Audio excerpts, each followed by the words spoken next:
Hi guys, it's Kay Elizabeth. Today I am super excited to be back on Booktube after a brief break. Today I'm bringing you a haul of ARCs that I have received in the mail starting the end of March up until as recently as this weekend. So let's go ahead and hop into it.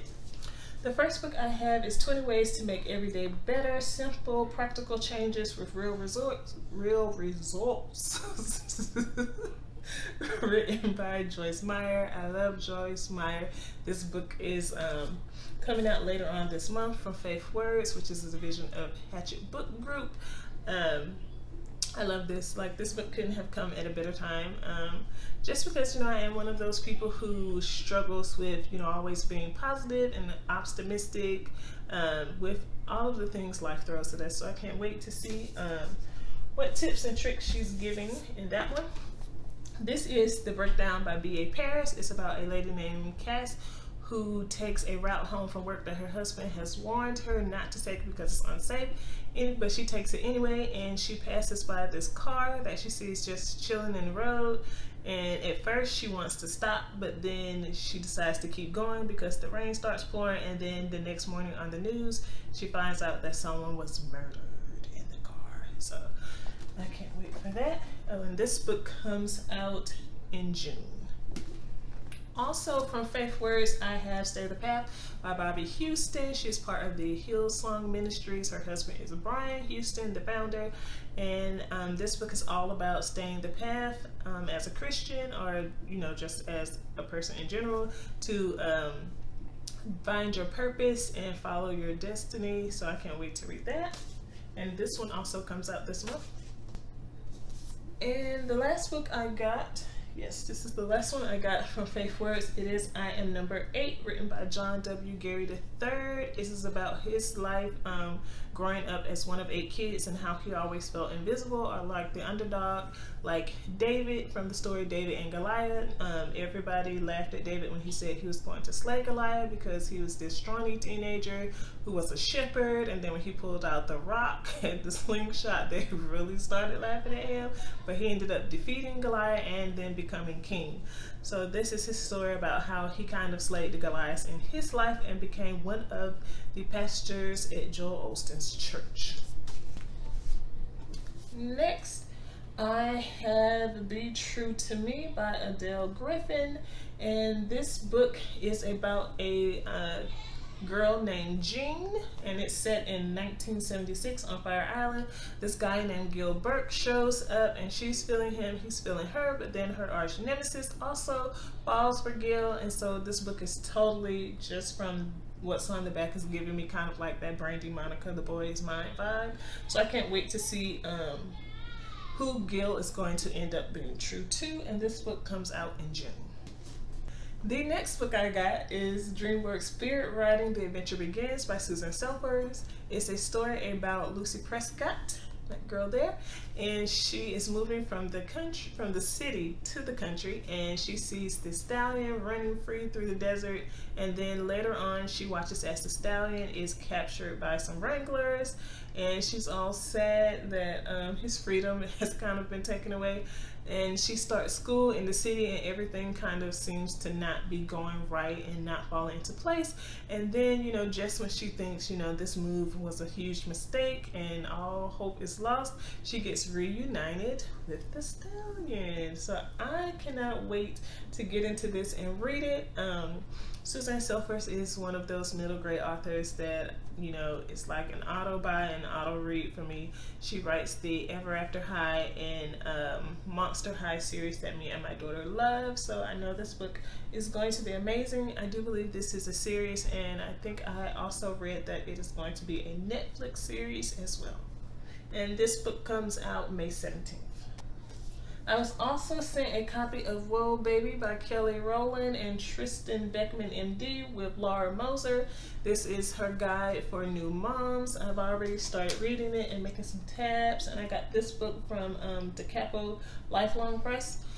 And it's, of course, what it says. It's a guide for new moms.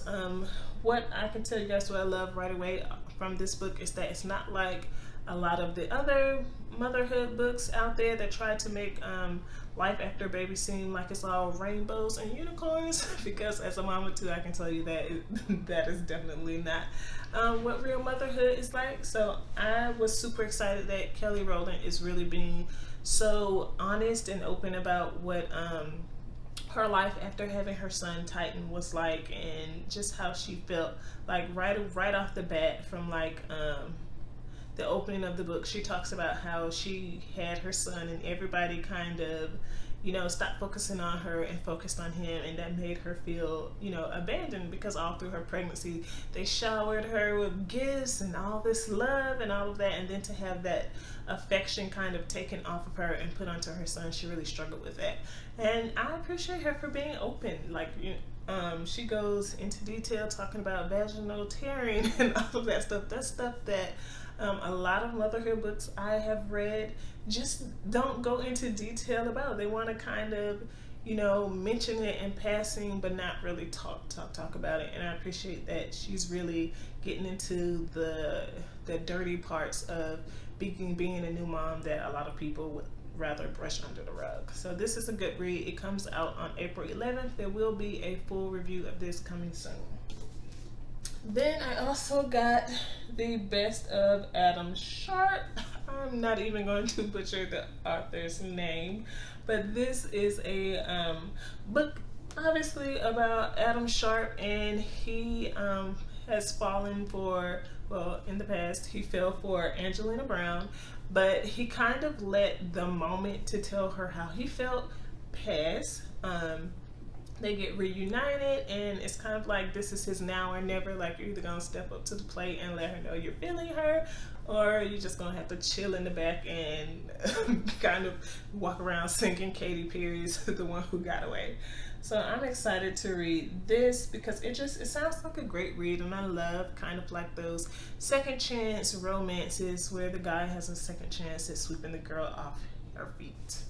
And the last book, well, not the last book, but third to the last book I received this month is the original Jenny Moon, written by Benjamin Ludwig. This book comes out May 17th. It's about Jenny Moon, and she's an autistic adult and kind of like her everyday life. So I am a mom of an autistic child, and I was really interested in reading this, and I'm super excited that they sent me an advance copy, so I can't wait to get into it and read it. I'm not sure if this is an Own Voices novel, so I will do some research and get back to you guys on that.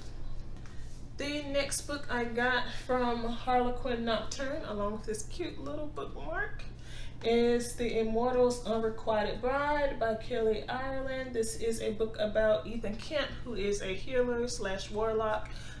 His job is obviously to heal and protect people. While he is, I guess, on assignment, he meets a ghost, Isabel Canavan, and she was his lover in a past life. I'm guessing from the back of the book, like maybe he was reincarnated as a warlock, but she wasn't reincarnated. She remained a ghost. So I am definitely interested to see how this romance is going to play out. Like, is he going to die and become a ghost, or being that he's a warlock now, can he bring her back from the dead and she become human? So I'm really excited to see how this is going to work out.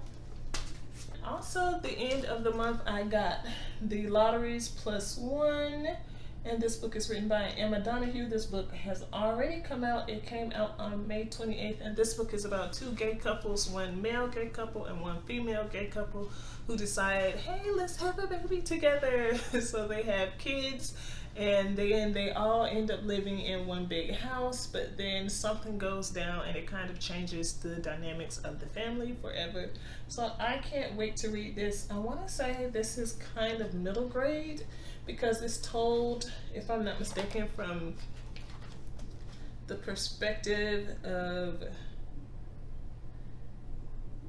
it's supposed, I guess, the feel that I got from reading the back and then hearing other people talk about it, it's supposed to be kind of told from the view or narration of Sumac Lottery, who is age 9. So I'm gonna say that this is middle grade, but I'm super excited to read this. And that is it. That is all of the books I received this month. I am super excited to be back finally on BookTube, and I'll see you guys in the next video. Bye.